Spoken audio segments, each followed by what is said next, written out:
I don't know if I should start this review with a history lesson or not because I don't want to be boring, but it's the only way you guys can understand this movie.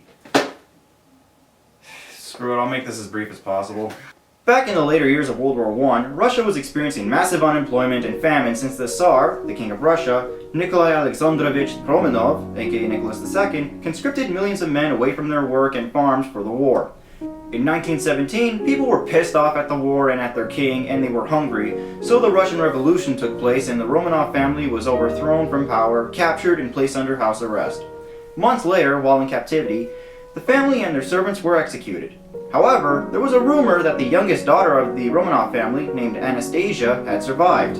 Her burial location was unknown and some people didn't know of the family execution. There were many theories and stories about the whole thing that they were either made up or true. Some said she died, others said she survived and fled. No one knew what ultimately happened to Anastasia, and it was considered to be one of the greatest mysteries of the 20th century. Now that you just learned that little interesting bit of history, you can completely forget it now because this movie doesn't get any of that shit right. The movie starts off with a narration from a woman giving off what I think is an attempt for a Russian accent or Danish. I don't know. There was a time, not very long ago, when we lived in an enchanted world of elegant palaces and grand parties. The year was 1916, and my son, Nicholas, was the Tsar of Imperial Russia. In other words, it's great living in Russia, if you're rich. The person who was giving us this narration is the former Empress of Russia, whose name I cannot pronounce, voiced by Angela Lansbury. Yep, the former Empress of Russia is voiced by Mrs. Potts. She attends a royal party being held by her son, Nicholas II, as she watches him dancing with Anastasia. She gives her a music box and a pendant that opens it as gifts. Read what it says.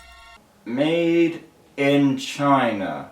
Just kidding, it says together in Paris. In English, too! Because that's the writing they use in Russia, as opposed to the actual writing they have, right?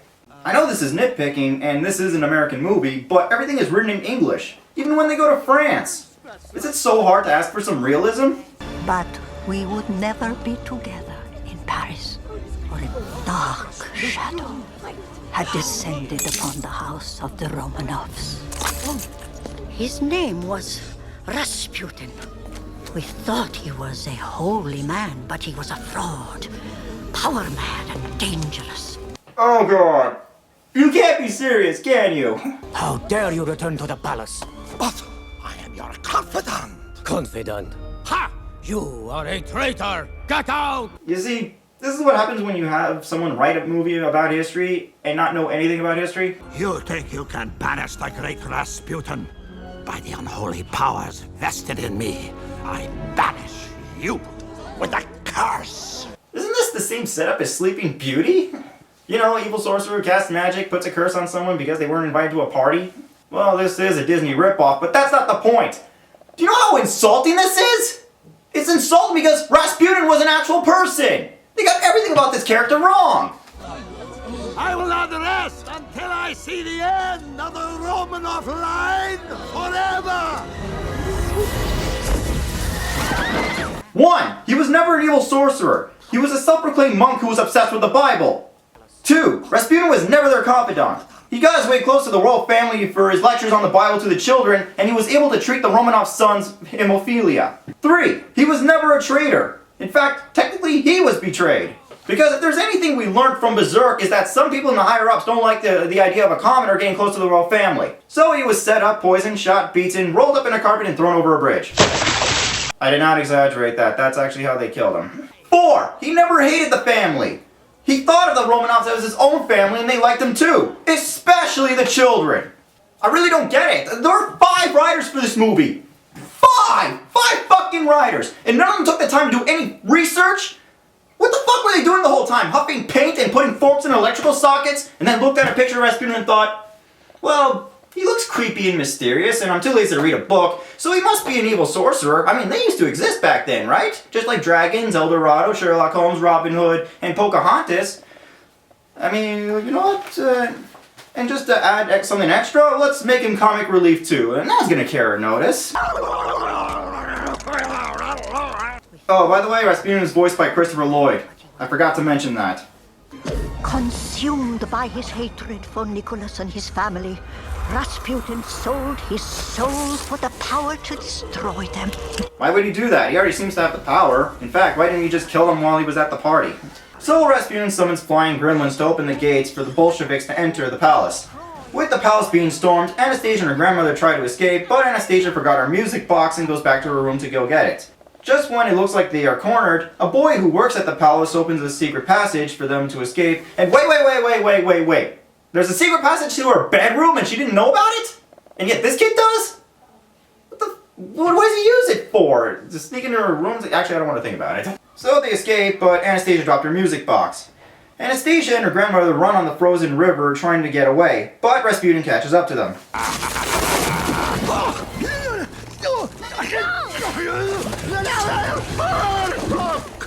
Master! I was frozen today! After that, Anastasia and her grandmother try to escape on a train, but the Empress loses her grip and Anastasia falls and hits her head on the floor to unconsciousness. Which is wrong, because if you didn't forget the history lesson I gave you earlier, it was shown that Anastasia was captured along with her family and proven with pictures of them while they were in captivity. The grandmother, on the other hand, got away. That part they got right. Oh, but they get more shit wrong later in the movie, trust me. And I know what you're all thinking, but Neon, they have to make changes in order for this to be watchable for kids. They have to get rid of like family executions, politics, assassinations, and logic for this to be viewable for kids. And no one's gonna take this thing seriously since it's fiction. It's only a kid's movie. Kids don't learn anything from it. Well, fuck you!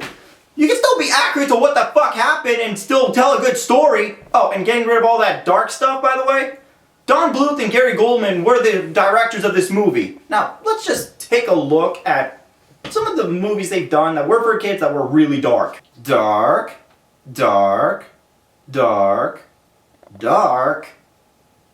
Hell no. Holy fucking shit! Oh, and speaking of people not taking this seriously, believe it or not, kids take what they watch seriously. Do you know how stupid your kid's gonna look if they think this shit was real? Okay, class, can someone tell me about the Princess Anastasia? Teacher, I know something! She banged her head really hard on the floor trying to escape with her grandma on a train because a sorcerer named Rasputin was trying to kill them. So now she has no memory and is going with strangers to Paris to see her grandma, but Rasputin is still trying to kill her because, even though he's already dead, because he wasn't invited to a party! I know I'm right, I saw the movie! Aw, man. Anyway, we cut to 10 years later, and remember when I said that this is a Disney ripoff? Well, people start breaking into song in this movie, because it's a musical. St. Petersburg is gloomy. St. Petersburg is bleak. My underwear got frozen standing here all week. Oh, since the revolution, our lives have been so great. Yeah, I bet your lives were great while the communists were in charge back in Soviet Russia. Word is going around St. Petersburg that Anastasia might still be alive after these 10 years. And if anyone finds her and brings her to Paris where the Empress is now living, that person will be rewarded with 10 million rubles. We then see the boy from the palace named Dimitri, who is now grown up, voiced by John Cusack. He meets up with his partner Vladimir, who is voiced by Kelsey Grammer? Oh god, this could get awkward. The two are con artists and plan to trick the Empress with a fake Anastasia to get the money. In other words, Dimitri is now an extreme dick. He plans on tricking a woman that he saved once into thinking that an imposter is her long-lost granddaughter in order to get her money. And he's our male lead. And of course, they explain this plan through song. We'll find a girl to play the part and teach her what to say. Dress her up and take her to Paris. I'll be talking about the singing later. We are then shown an orphanage where Anastasia, who has amnesia and goes by the name Anya now, is being kicked out for being a spoiled brat. I think. She says that she wants to find a way to Paris in order to find out who she is and recover her memories, because of the penance she's had for the past 10 years. But the orphanage lady says fuck you and tells her to go work and get a life. So Anya arrives at a crossroad and can't decide what she wants to do. She comes across a dog that she makes as her pet and decides instead of going to work, she follows the puppy to St. Petersburg hoping that she will find her family, recover her memories, and find out where she belongs in the world. Of course, she sings about it. Heart, don't fail me now. Courage, don't desert me. Don't turn back now that we're here. Now, this is where I will talk about the singing. Anya is voiced by Meg Ryan, but her singing voice is done by someone else. Same goes for Dimitri and Rasputin. And the music in this movie is actually pretty good for the most part. Some songs are memorable and well written. Personally, I like this song the best because it explains how Anya feels, what she wants most in life, and her motivation to find out her past. I have no problem with the music in this movie. I mean, this movie won awards just for the music alone. And the voice acting is pretty good too for the most part. The only thing that confuses me is that the person who voiced young Anastasia was Kirsten Dunst. And even though young Anastasia only sings one song, Kirsten's not the one singing. It's someone else. Hell, it's not even an entire song. It's only 3 lines. Soon you'll be home with me once upon a December. I don't see why the director couldn't have her in the booth for like 10 minutes and just sing 3 lines. Was her singing that bad they had to go and get someone else? Okay, Kirsten, can you try singing into the microphone for me, please? What the fuck was that? Anyway, Anya arrives in St. Petersburg and tries to buy a ticket to go to Paris. But this is Soviet Russia, and instead of ticket buying you can't leave unless you have an exit visa. An old lady in line tells her to go and see Dimitri at the old palace to make a fake visa for her. Meanwhile, Dimitri and Vladimir are trying to find the perfect imposter, but are having no luck. Grandma, it's me, Anastasia. It's the way you look that's putting us off. Later, Anya breaks into the old palace, which is boarded up for some reason, and starts wandering around. She enters the ballroom, and Dimitri finds her and runs after her. He notices that she resembles Anastasia and thinks of trying to use her as an imposter, so he tries to woo her into his plan. Now, let me ask you something. Anya, was it? There's a last name that goes with that? Well, actually, this is gonna sound crazy. I don't know my last name. I was found wandering around when I was 8 years old. Anastasia was 17 when her family was overthrown! God, it shows that the writers didn't know anything and didn't do any research. I mean, there are some things people can get wrong, but this? It's common knowledge!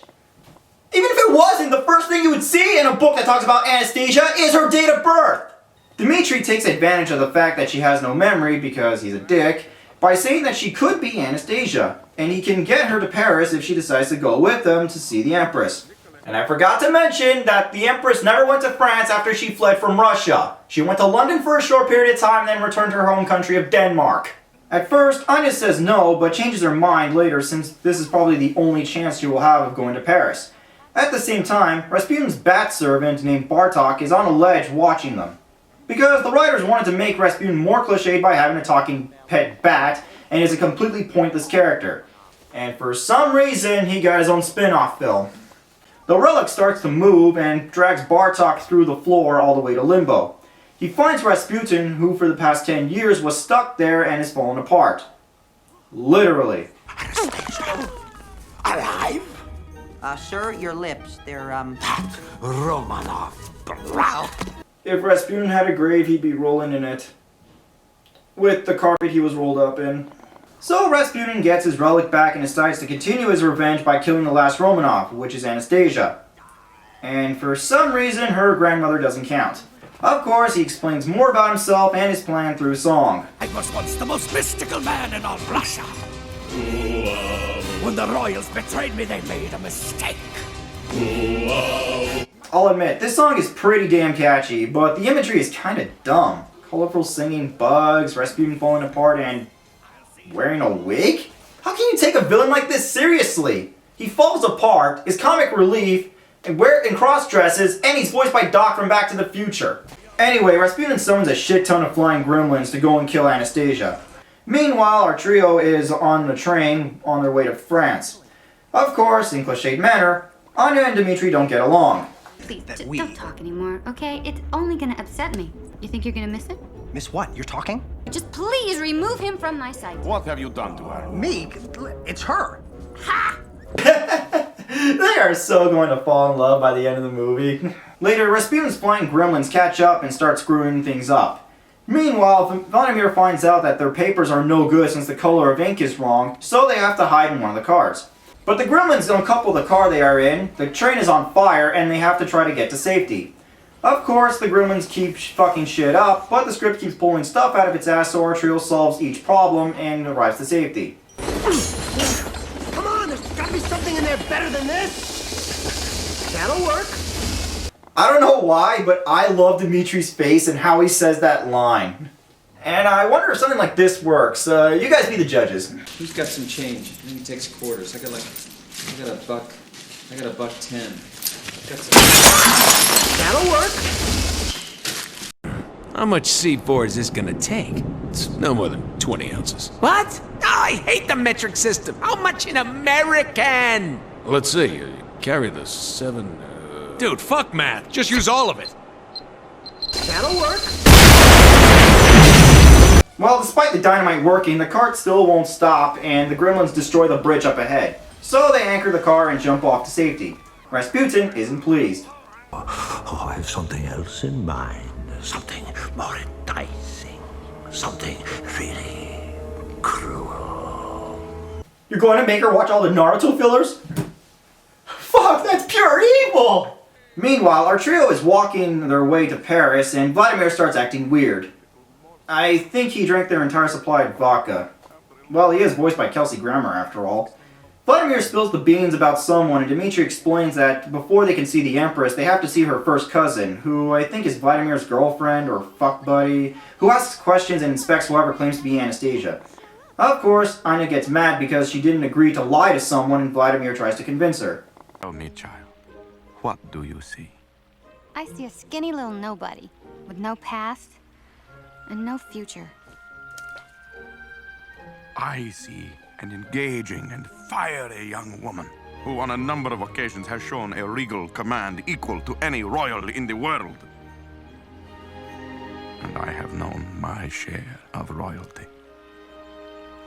You see, my dear, I was a member of the imperial court. And another secret I have is that my voice actor made the sex tape and had to go through a lawsuit. It's a long story. I might show it to you sometime. So Anya agrees to it, and they teach her how to be like Anastasia. Of course, it's a montage, and they sing through it. If I can learn to do it, you can learn to do it. Something Skip in the it. nose. At the end of their singing, they take a boat to get to France.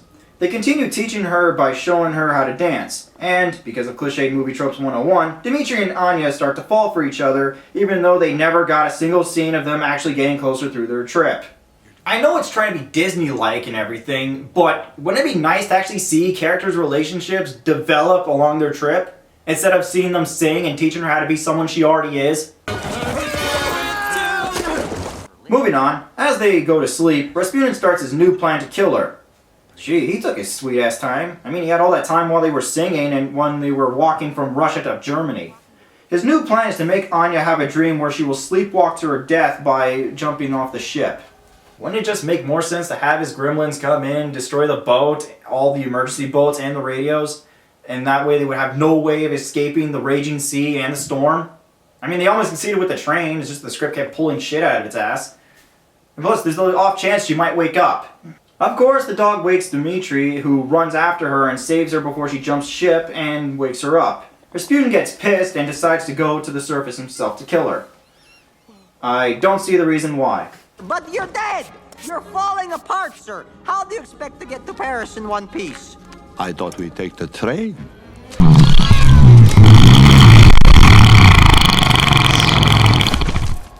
Meanwhile, in Paris, the Empress is being visited by a woman who claims to be Anastasia. But the Empress knows she's a fake and tells her to leave. She then says she's had enough of people coming in claiming to be Anastasia and will no longer see anyone. Later, our trio arrives. Monsieur?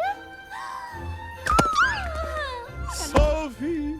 Stanislaskayevna, Sommerkopf, Smirnov! Vladimir Vanyavanitsky Vasilovich. So our trio enters the house and Sophie starts asking Anya questions.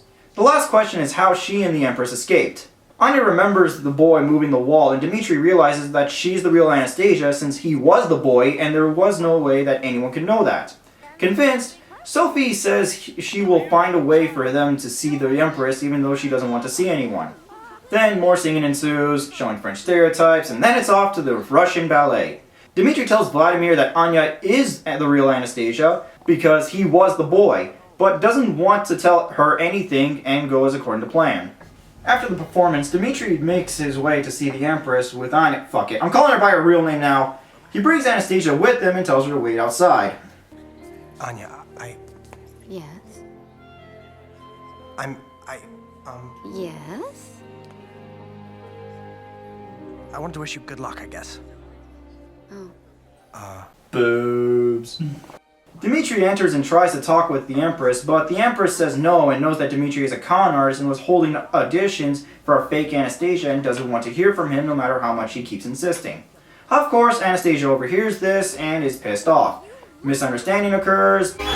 Dimitri kidnaps the Empress to force her to listen. He stops at the house Anastasia is staying at, and the Empress doesn't want to listen until Dimitri shows her the box. Why didn't he just do that before? So the Empress enters Anastasia's room, they talk a little, she regains her memories, opens the box with her pendant, and sings their song, proving that she is the real Anastasia.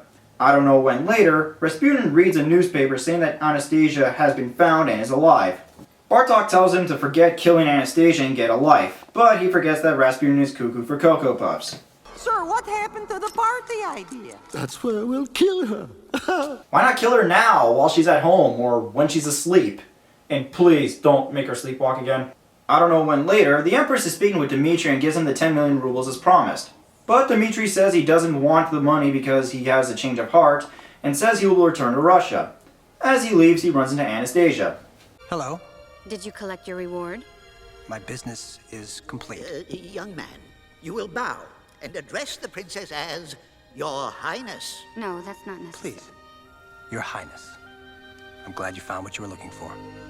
By the way, why was there a secret door to my room and you knew of it? No reason, it's not like I used it nightly to watch you sleep. What? Nothing. Bye! Soon the dog starts barking and runs outside. Anastasia follows him. It's a trap! She continues to follow the dog through a huge fuck-off edge maze that's there for some reason, hears voices and starts running further into the maze until she exits onto a bridge, and Rasputin reveals himself. Rasputin! Rasputin! Oh god. So Rasputin starts messing with her instead of, just killing her right there and now, and Bartok watches from a distance because he's useless. Just as Rasputin's about to kill her, Dimitri comes out of nowhere and tries to save her, but Rasputin pushes him to the side and brings the statue Pegasus to life because... They continue struggling, the dog grabs the relic and Anastasia steps on it. This is for Dimitri! Give it back! This is for my family! This is for appearing in Piranha 3 Double D! This is for appearing in Suburban Commando! And this is for having to pay to get your autograph! She crushes the relic and Rasputin dies. Please, cut! Why? Because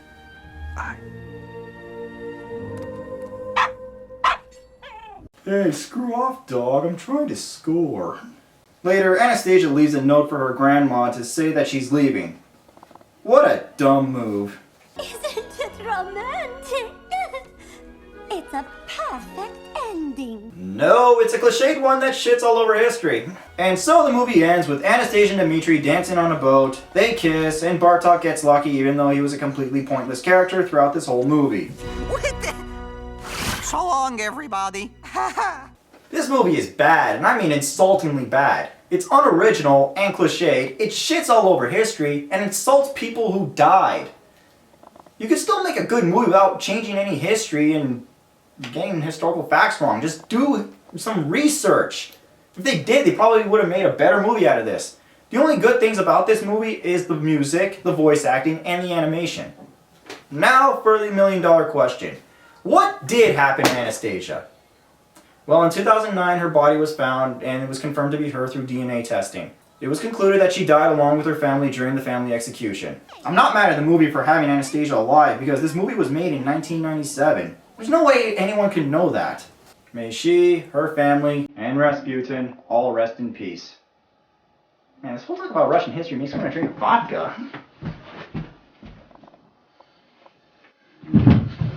In Soviet Russia, vodka drinks you!